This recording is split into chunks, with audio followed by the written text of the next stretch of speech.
السلام علیکم ورحمۃ اللہ وبرکاتہ۔ احکام رمضان کے حوالے سے سب سے پہلے ہم بات کرتے ہیں رمضان کے روزے کے لیے نیت کرنی چاہیے، اس کا کیا حکم ہے۔ نبی کریم صلی اللہ علیہ وسلم نے بالکل واضح حکم دیا ہے۔ آپ صلی اللہ علیہ وسلم کا فرمان ہے،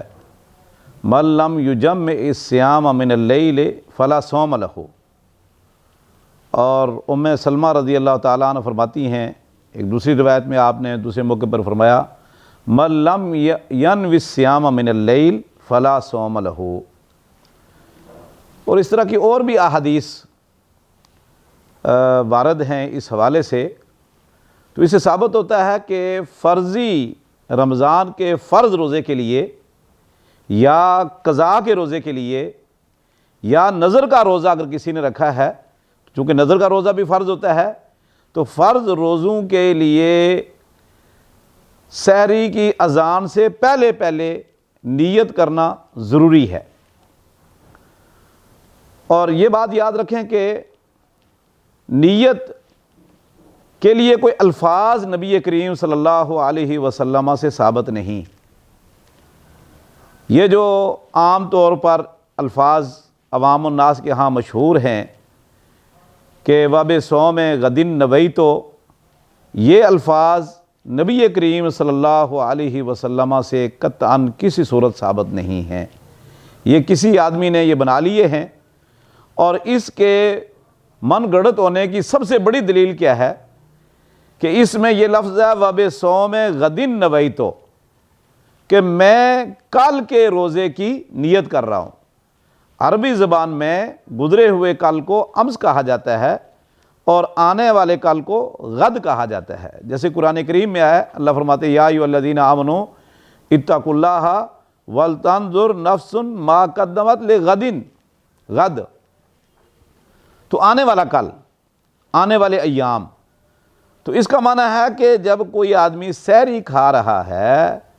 یا سحری کھا چکا ہے اور روزہ رکھنا چاہتا ہے، تو وہ کہے گا وَبِصَوْمِ غَدٍ نَوَيْتُ، کہ میں آنے والے کل کی نیت کر رہا ہوں روزے کی۔ تو آج کی کون کرے گا؟ تو یہ بہت بڑی ایک خرابی ہے، غلطی ہے۔ تو اس لیے اللہ کے نبی صلی اللہ علیہ وسلم سے ثابت نہیں۔ لیکن ایک بات سامعین حضرات بہت اچھی طرح آپ یاد رکھیں، یہ جو احادیث میں نے آپ کے سامنے پڑھی ہیں کہ اللہ کے نبی صلی اللہ علیہ وسلم نے فرمایا کہ جس نے فرض روزے کے لیے رات کو نیت نہیں کی اس کا روزہ نہیں، یہ جو حدیث ہے یہ کسی بھی صحت مند مقیم مسلمان مرد عورت کے لیے نہیں، کیونکہ مسلمان تو رمضان سے پہلے ہی نیت کر لیتا ہے، کمر بستہ ہو جاتا ہے، رمضان کے بہاریں سمیٹنے کے لیے وہ تیار ہوتا ہے، اس کی نیت ہے، اس کا عزم ہے، اس کا ارادہ ہے، وہ ذہنی طور پر جسمانی طور پر روزے رکھنے کے لیے تیار ہے، یہی اس کی نیت ہے، یہ سب سے بڑی نیت ارادہ ہے۔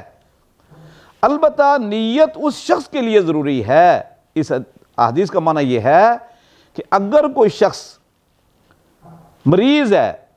یا سفر پہ جانا چاہتا ہے تو وہ ڈاؤٹ میں ہوگا کہ کل میں روزہ رکھوں یا نہ رکھوں، مرض کی وجہ سے سفر کے دوران میں روزہ رکھوں یا نہ رکھوں، تو اسے سحری کی اذان سے پہلے کسی ایک بات کا ارادہ اور عزم اور نیت کرنی پڑے گی کہ مریض ہوں، میں نے روزہ رکھنا ہے یا نہیں، میں سفر کر رہا ہوں یا شروع کر رہا ہوں، یہ سفر پہ جانا ہے تو میں روزہ رکھوں گا یا نہیں۔ یہ ہے الفاظ حکم ایسے شخص کے لیے جو شک میں ہے، ڈاؤٹ میں ہے، تو اسے چاہیے کہ وہ پکی نیت کر لے کہ اگرچہ میں مریض ہوں، اگرچہ میں سفر پہ جا رہا ہوں، لیکن میں نے روزہ رکھنا ہے۔ اور اگر وہ ہے کہ بھئی دیکھتا ہوں کل صبح دیکھوں گا، دوپہر کو دیکھوں گا، پھر اس کا روزہ نہیں۔ اس حدیث کا معنی یہ ہے۔ باقی رہا مسلمان مرد عورت صحت مند تندرست مقیم، تو وہ اگر رمضان سے پہلے جب وہ نیت کر لیتا ہے کہ اس سال میں نے رمضان کے پورے روزے رکھنے ہیں، تو وہ اس کی نیت ہو چکی ہے، اب اس کے لیے ہر رات یا ہر سحری کے وقت تجدید نیت قطعاً ضرورت نہیں. یہ بات ذہن نشین کیجیے. اب یہ جو کہا جاتا ہے کہ نیت سحری کے وقت ضروری ہے یا رات کو ضروری ہے، صحت مند کے لیے، مقیم کے لیے، جو روزہ رکھنا چاہتا ہے، عزم کر چکا، اس کے لیے بھی ضروری ہے. تو اس کا نقصان یہ ہوتا ہے کہ اگر کوئی شخص سحری کے وقت نہیں اٹھ سکا، نہیں بیدار ہو سکا، آنکھ نہیں کھلی اس کی، اور آنکھ کھلتی ہے اذان کے بعد یا نماز کے بعد اس کی آنکھ کھلی، تو اب وہ یہ سمجھے گا کہ جی میں نے نیت نہیں کی لہذا میرا روزہ نہیں. تو ایسی بات نہیں ہے. اگر اس کی آنکھ نہیں کھلتی، بیدار نہیں ہوتا، تو اس کا روزہ بالکل درست ہے، کیونکہ اس نے رمضان شروع ہونے سے پہلے جو عزم کر لیا تھا، ارادہ کر لیا تھا کہ اس مہینے کے پورے روزے میں نے رکھنے ہیں، اور وہ کمر بستہ تھا، تو وہی نیت اس کی روزانہ کی نیت کے لیے کافی ہے، مزید تجدید نیت کی ضرورت نہیں. اب اس سے مزید یہ بھی ہم ساتھ میں وضاحت کرتا چلا جاؤں کہ اگر سحری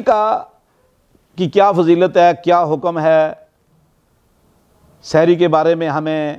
کیا شریعت ہماری رہنمائی کرتی ہے، تو سب سے پہلے تو یہ یاد رکھیں کہ سحری جو ہے وہ سحری کھانا، سحری کرنا یہ فرض نہیں ہے، یہ لازمی نہیں ہے. امام بخاری رحمہ اللہ تعالی، امام مسلم، امام ابو داؤد نے باب باندھا ہے، باب و استحباب السحور، باب و برکت السحور. تو سحری کرنا، سحری کے وقت کچھ کھانا پینا یہ لازمی نہیں ہے، یہ افضل ہے، مستحب ہے، محبوب عمل ہے، کیونکہ نبی کریم صلی اللہ علیہ وسلم نے فرمایا تسحروا فإن فی السحور برکہ، سحری کیا کرو کیونکہ سحری کے کھانے پینے میں برکت ہے. یہ حدیث صحیح بخاری میں، مسند احمد میں موجود ہے. اور اسی طرح ارباز بن ساریہ رضی اللہ تعالیٰ عنہ فرماتے ہیں کہ اللہ کے نبی صلی اللہ علیہ وسلم نے مجھے اپنے گھر سحری کے لیے دعوت دی اور فرمایا ہلم الی الغداء المبارک، بابرکت کھانے کی طرف آؤ. سحری کو اللہ کے نبی صلی اللہ علیہ وسلم نے یہاں غدا قرار دیا ہے، کیونکہ دوپہر کا کھانا تو رمضان میں ہوتا نہیں، تو اس کو بابرکت کھانا اور بابرکت سحری قرار دیا ہے. اسی طرح عمر بن عاص رضی اللہ تعالیٰ عنہ فرماتے ہیں کہ اللہ کے نبی صلی اللہ علیہ وسلم نے فرمایا فصل ما بین صیامنا و صیام اہل الکتاب اکلۃ السحر، ہمارے اور یہود و نصارہ کے روزوں کے درمیان فرق ہی یہ ہے کہ ہم سحری کرتے ہیں، وہ سحری نہیں کرتے. ان کے بھی روزے ہیں، ان کے روزوں کے بھی احکام ہم سے مختلف ہیں. ہمارے یہاں کہ ہم سحری کھاتے ہیں، اور اس کی فضیلت اللہ کے نبی صلی اللہ علیہ وسلم نے بتلائی ہے، تو یہ لازمی نہیں ہے سحری کھانا. تو اس سے ثابت ہوتا ہے کہ اگر کوئی شخص صبح بیدار نہیں ہو سکا تو اس کا روزہ بالکل درست ہے، نیت پہلے سے جو اس نے کر لی تھی وہی کافی ہے، اور روزہ اسے اگلے دن روزہ چھوڑنا نہیں چاہیے بلکہ روزہ اسے رکھنا چاہیے. اب سحری جو ہے وہ کس وقت کرنی چاہیے؟ کچھ لوگ آدھی رات سحری کھا کے سو جاتے ہیں، تو اس میں جو کتاب و سنت سے جو ہمیں رہنمائی ملتی ہے، روشنی ملتی ہے، ہدایات ملتی ہیں، وہ بالکل واضح کتب ستہ کے اندر یہ حدیث موجود ہیں کہ رسول اللہ صلی اللہ علیہ وسلم نے فرمایا لا یزال امتی بخیر ما عجل الفطر و اخر السحور، میری امت اس وقت تک خیر پر رہے گی، بلائی پر رہے گی جب تک افطاری کرنے میں جلدی کریں اور سحری تاخیر سے کریں، یعنی آخر وقت میں سحری کریں. حتیٰ کہ ابو ذر غفاری رضی اللہ تعالیٰ عنہ فرماتے ہیں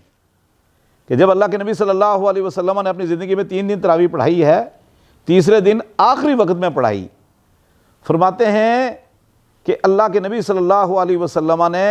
آخری وقت میں اتنی لمبی تراویح پڑھائی حتیٰ خفنا الفلاح، یہاں تک کہ ہمیں یہ اندیشہ ہوا کہ آج ہماری فلاح گئی۔ تو شاگرد نے پوچھا کہ فلاح کیا چیز ہے؟ قال السحور، سحری،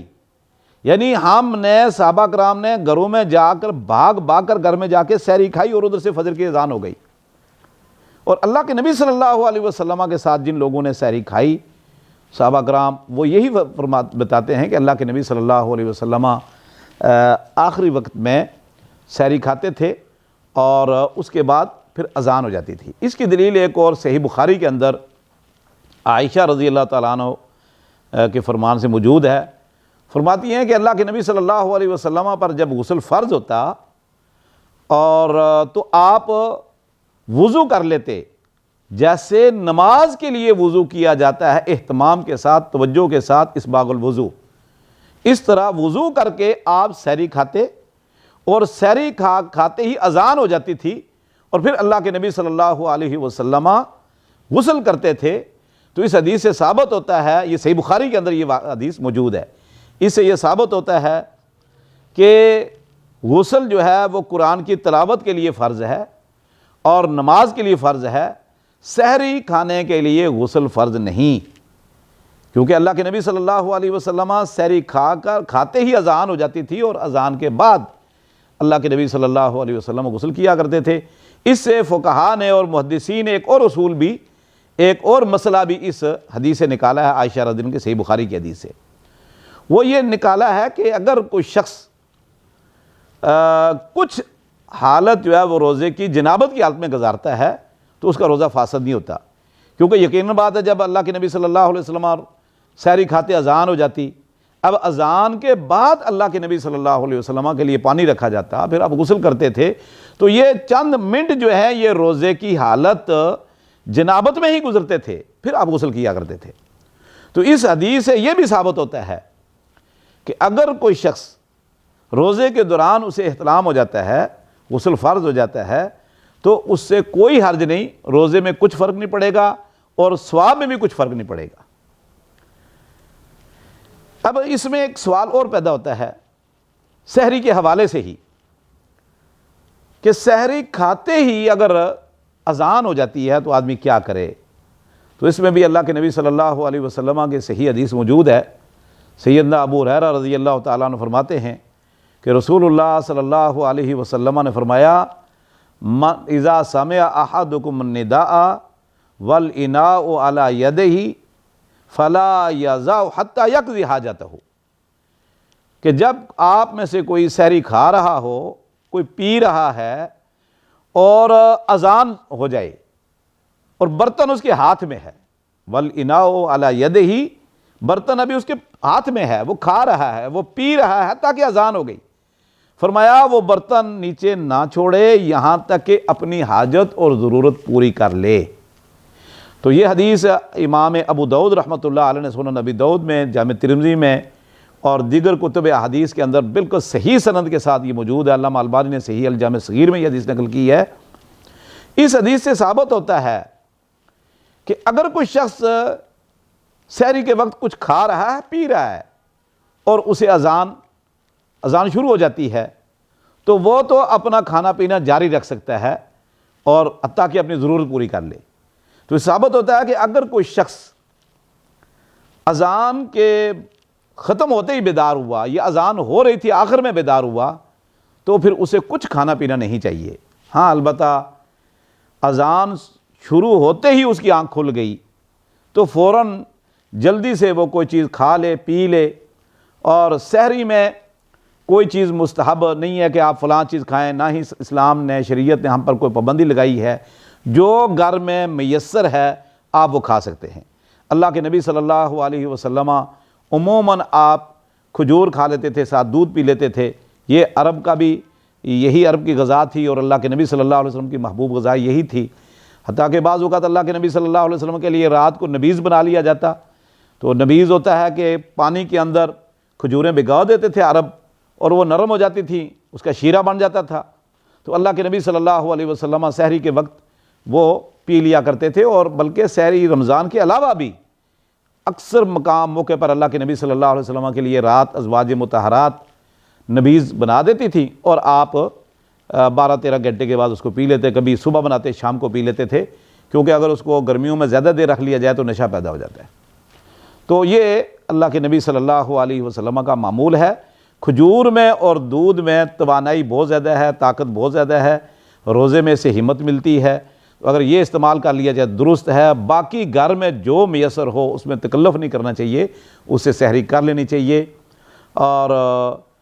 سحری میں تکلفات سے ہمیں بچنا چاہیے۔ جزاکم اللہ خیر، حسن جزا۔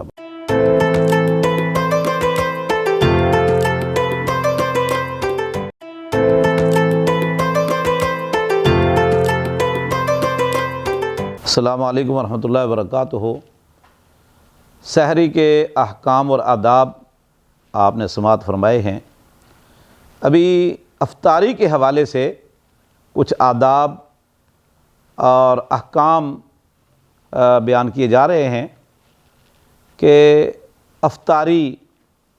کس وقت کرنی چاہیے اور کس چیز سے کرنی چاہیے، اس کے کیا آداب ہیں، کیا اس کے لوازمات ہیں۔ تو سب سے پہلے تو قرآن حکیم میں اللہ رب العزت نے اس کا وقت بتا دیا ہے۔ اللہ فرماتے ہیں کلوا واشربوا حتی یتبین لکم الخیط الابیض من الخیط الاسود من الفجر، کہ پوری رات آپ کے لیے آزادی ہے، آپ کھائیں پئیں، اپنی ضرورت پوری کریں، آرام کریں، حتیٰ کہ سفید داغا سیاہ داغے سے واضح ہو جائے، فجر سے لے کر اور غروب آفتاب تک، حتیٰ یتبین لکم الخیط الابیض من الخیط الاسود من الفجر ثم اتموا الصیام الی اللیل، پھر روزے کو رات تک پورا کرو۔ تو خیط الابیض اور خیط الاسود سے مراد ہے افق میں سحری کے وقت جو سفیدی پھیل جاتی ہے، اندھیرا چھٹ رہا ہوتا ہے اور روشنی آ رہی ہوتی ہے، اور الی اللیل تک۔ لیل جس نبی پر یہ قرآن اترا، اس نبی نے اپنے فرمان سے اور اپنے عمل سے 8 سال تک جو وضاحت کی ہے، جو امت کے سامنے اسوہ رکھا ہے، جو اس کی تفسیر اور تفصیل بیان کی ہے، وہ یہی ہے کہ غروب آفتاب، آفتاب کی ٹکیا غروب ہوتے ہی، رمضان کا روزہ ہو یا نفلی روزہ ہو یا قضاء کا روزہ ہو یا نظر نیاز کا روزہ ہو، کسی قسم کا روزہ ہو،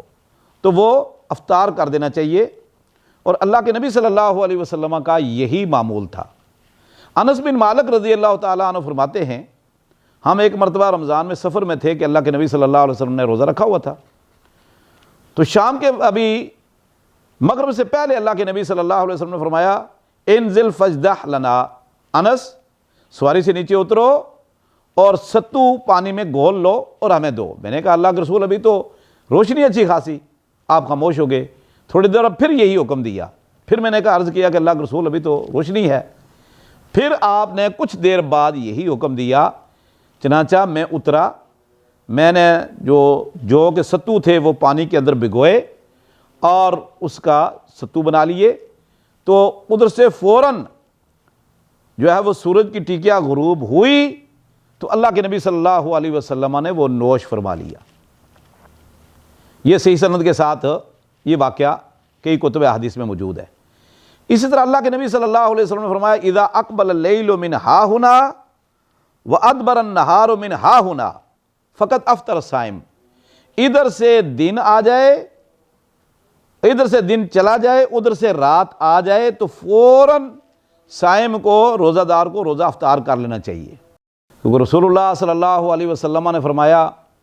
لا تزال امتی بخیر ما اجل الفطر و اخر السحور، میری امت ہمیشہ خیر پر رہے گی جب تک وہ سحری تاخیر سے کریں، یعنی آخری وقت میں، وہ اجل افطار اور افطاری جلدی کریں۔ اور ایک دوسرے مقام پر اللہ کے نبی صلی اللہ علیہ وسلم نے فرمایا نحن معاشر الانبیاء امرنا بتعجیل الافطار و تاخیر السحور، ہم جو انبیاء کے گروہ ہیں، ہمیں اللہ رب العزت کی طرف سے یہ حکم دیا گیا ہے کہ ہم افطاری تاخیر سے کریں، آخری وقت میں کریں، اور افطاری جلدی کریں، اس میں کوئی زیادہ دیر نہ کریں۔ اب افطاری اذان سن کر کرنی چاہیے یا سائرن پر یا سورج غروب ہو رہا ہو اپنی آنکھ سے نظر آ رہا ہو؟ تو اس میں ہمیں کیا چاہیے، کیا اس شریعت ہماری اس میں رہنمائی کرتی ہے، کیا آداب دیتی ہے؟ اس میں تو سب سے افضل طریقہ یہ ہے کہ جیسے میں نے ابھی احادیث بیان کی کہ اللہ کے نبی صلی اللہ علیہ وسلم کے عہد مبارک میں اذان ہوتے ہی لوگ افطاری کر لیتے تھے۔ سحری کے لیے بھی اللہ کے نبی صلی اللہ علیہ وسلم نے اذان کی علامت مقرر کی ہوئی تھی اور افطاری کے لیے بھی۔ لیکن اگر کسی شخص کو سورج نظر آ رہا ہے، اس کے قریب مسجد نہیں یا آواز نہیں آ رہی یا کوئی مسئلہ ہے اور سورج نظر آ رہا ہے کہ غروب ہو چکا ہے، تو اگر وہ سورج غروب ہونے کے بعد افطاری کر لیتا ہے تو اس کا کوئی حرج نہیں، بالکل درست ہے۔ البتہ یہ جو آج کل سائرن بجایا جاتا ہے یا الارم یا اس طرح کے ہوٹر وغیرہ بجائے جاتے ہیں، یہ اور خاص طور پر میں نے دیکھا کہ کئی مساجد کے اندر یہ سائرن ہوتا ہے، ہوٹر ہوتا ہے، اور اذان سے پہلے مؤذن آ کے وہ بجاتا ہے، پھر اذان، اس کے بعد وہ پھر کھا پی کے اذان دیتا ہے۔ یہ شرعاً بالکل درست نہیں، بالکل جائز نہیں۔ اس کی دلیل یہ ہے کہ مکہ میں تو نبی کریم صلی اللہ علیہ وسلم اور صحابہ کرام تقریباً اپنے گھروں میں نماز پڑھتے تھے، اگر بیت اللہ میں کوئی نماز پڑھتا بھی تھا کوئی ہمت کر کے تو وہ انفرادی چپکے سے پڑھتے تھے، ورنہ اپنے گھروں میں چھپ چھپا کر پڑھتے تھے۔ مدینہ جب نبی کریم صلی اللہ علیہ وسلم اور صحابہ کرام تشریف لائے تو قباء میں سب سے پہلے مسجد بنی، اس کے بعد 15 دن بعد اللہ کے نبی صلی اللہ علیہ وسلم کم و بیش مدینہ میں تشریف لائے اور مسجد نبی کی تعمیر کی گئی۔ اب جب مسجد نبی بن چکی تو آپ صلی اللہ علیہ وسلم نے صحابہ کرام سے مشورہ کیا کہ مجھے مشورہ دو کہ آپ لوگوں کو نماز کے لیے کیسے جمع کریں؟ تو کسی نے مشورہ دیا کہ آگ جلائیں اور جب خوب دھواں ہوگا تو لوگ سمجھ جائیں گے کہ بھئی نماز کا وقت ہو گیا اور دھواں دیکھ کر سب مسجد میں آ جائیں گے۔ آپ نے فرمایا نہیں، یہ مجوسیوں کا طریقہ ہے، کیونکہ مجوسی جو ہے وہ آتش پرست ہیں، آگ کی پوجا کرتے ہیں اور یہ الاؤ جلاتے ہیں۔ کسی نے کہا جی اللہ کے رسول ہم ناقوس بجائیں، وہ سینگ ہوتا ہے یا طبلہ ہے اس طرح کی چیز، ناقوس بجائیں۔ تو آپ نے فرمایا کہ نہیں، یہ یہودیوں کا طریقہ ہے، اور آج کل ہم دیکھتے ہیں سکھوں کی عبادت بھی ناقوس سے شروع ہوتی ہے، تو آپ نے اس کو ریجیکٹ کر دیا کہ یہ یہودیوں کا طریقہ ہے۔ کسی نے کہا کہ ہم گھنٹی بجائیں، لوہے کا ایک کوئی چیز رکھ لیں، اس پر لوہا ماریں گے تو اسے ایک دور تک آواز جائے گی، گھنٹی۔ تو اللہ کے نبی صلی اللہ علیہ وسلم نے فرمایا کہ نہیں، یہ عیسائیوں کا طریقہ ہے اور ہمیں یہ اختیار نہیں کرنا چاہیے۔ چنانچہ بس کسی نے کچھ مشورہ دیا اور آپ نے فرمایا کہ جاؤ آپ سوچو اور پھر بعد میں مجھے مشورہ دینا۔ تو رات کو عبداللہ بن زید بن عبد ربہ ہی کے خواب میں 2 آدمی آتے ہیں، 2 فرشتے آتے ہیں اور آپس میں کہتے ہیں کہ یہ لوگ بڑے پریشان ہیں کہ بھئی ہم نماز کے لیے لوگوں کو کیسے جمع کریں، کیسے اطلاع دیں، کیسے ان کو آگاہ کریں، تو ہم اس کو اس سے بہتر چیز نہ بتائیں۔ دوسرے نے کہا بتاؤ، تو اس نے پھر وہ اذان بتائی اللہ اکبر سے لا الہ الا اللہ تک۔ اب عبداللہ بن زید بن عبد ربہ ہی نے جب یہ خواب دیکھا اور فرشتوں نے ان کو بتایا تو صبح سویرے بھاگے ہوئے اللہ کے نبی صلی اللہ علیہ وسلم کے پاس آئے اور خواب سنایا کہ میں نے یہ خواب دیکھا ہے۔ تو ادھر سے عمر بن خطاب آگے، ان کو بھی خواب میں آیا۔ تو آپ صلی اللہ علیہ وسلم نے فرمایا یہ بہت اچھا ہے، فرمایا آپ کی آواز ذرا دھیمی ہے، بلال کی آواز اونچی ہے، اندھا بس ہوتے ہی بلال کو آپ یہ الفاظ بتاتے چلو، بلال اذان دیتا جائے گا۔ جو ہی بلال نے اذان دی اور صحابہ کرام بھاگ کر مسجد آگے کہ یہ کیا ماجرا، تو اللہ کے نبی صلی اللہ علیہ وسلم بتایا کہ عبداللہ بن زید عبد ربی کو خواب میں آیا ہے اور یہ ہے آپ کے لیے۔ تو اذان کا معنی کیا ہے؟ اطلاع۔ اذان من اللہ و رسول، جیسے سورہ توبہ میں ہے کہ اللہ اور اس کے رسول کی طرف سے اطلاع ہے، آگاہی ہے، اعلان ہے۔ تو یہ اطلاع، آگاہی، اعلان ہے کہ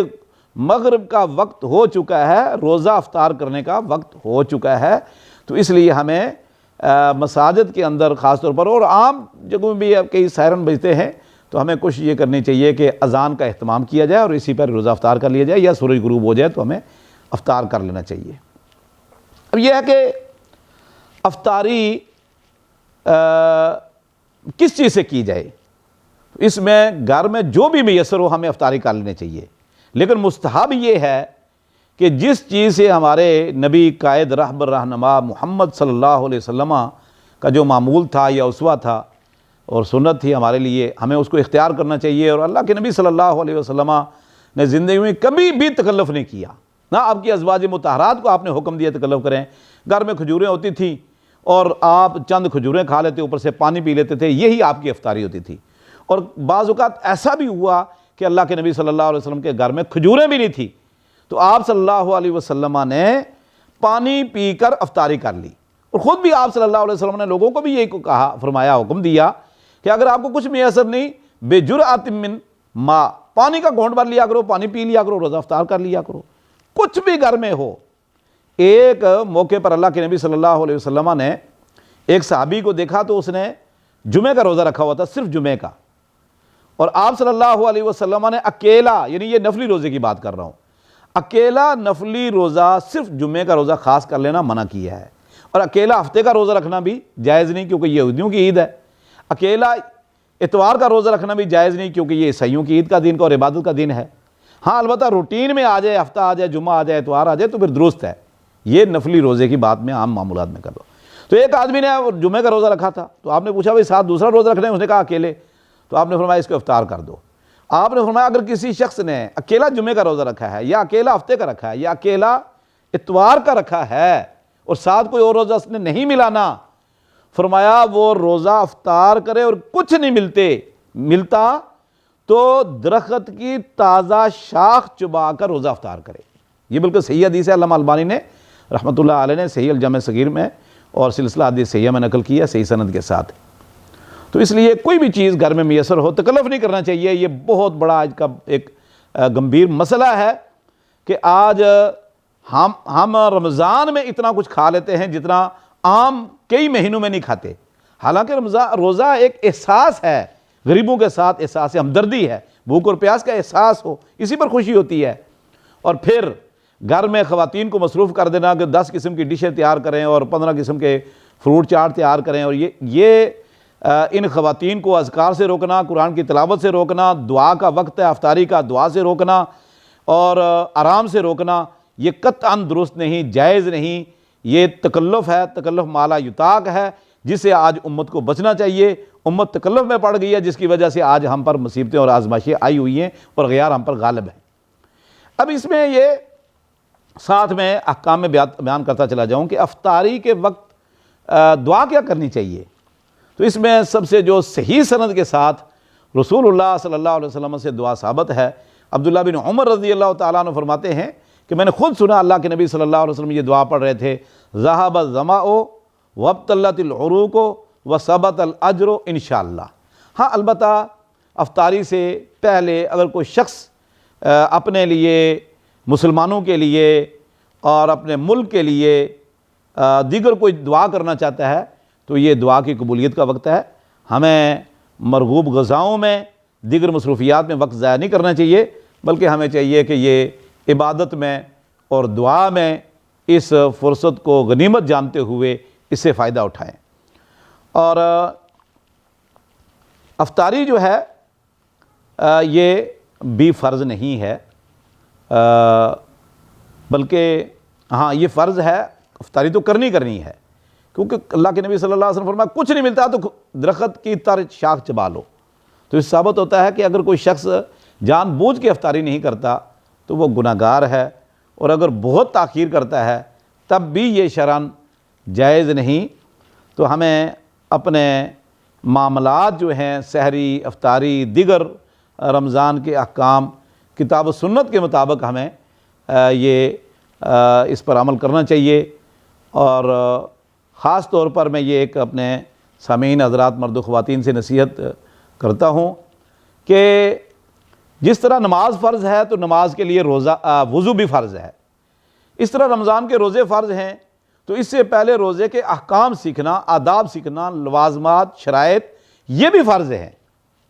کیونکہ فقہ کا ایک قاعدہ ہے مسلمہ، ما لا یتم الواجب الا بہ فہو واجب، کہ واجب اور فرض پر عمل کرنے کے لیے جو چیزیں ممد و معاون ہیں، اسباب، ذرائع اور وسائل میں شامل ہیں، ان کو اختیار کرنا بھی واجب ہے۔ تو روزہ کما حق ہو روزہ ہم کب رکھ سکتے ہیں؟ اللہ کی عبادت وہ مقبول عبادت کب ہو سکتی ہے؟ جب ہمیں اس عبادت سے پہلے وہ عبادت مالی ہو، روحانی ہو، جسمانی ہو، وہ کسی قسم کی عبادت ہو، اس سے پہلے عبادت کے احکامات اور آداب اور شرائط سے آگاہی، اس کا علم، اس کی معرفت ہمیں ہونی چاہیے، تاکہ ہم کتاب و سنت کے مطابق اور نبی کے طریقے کے مطابق وہ عبادت بجا لائیں۔ جزاکم اللہ خیر۔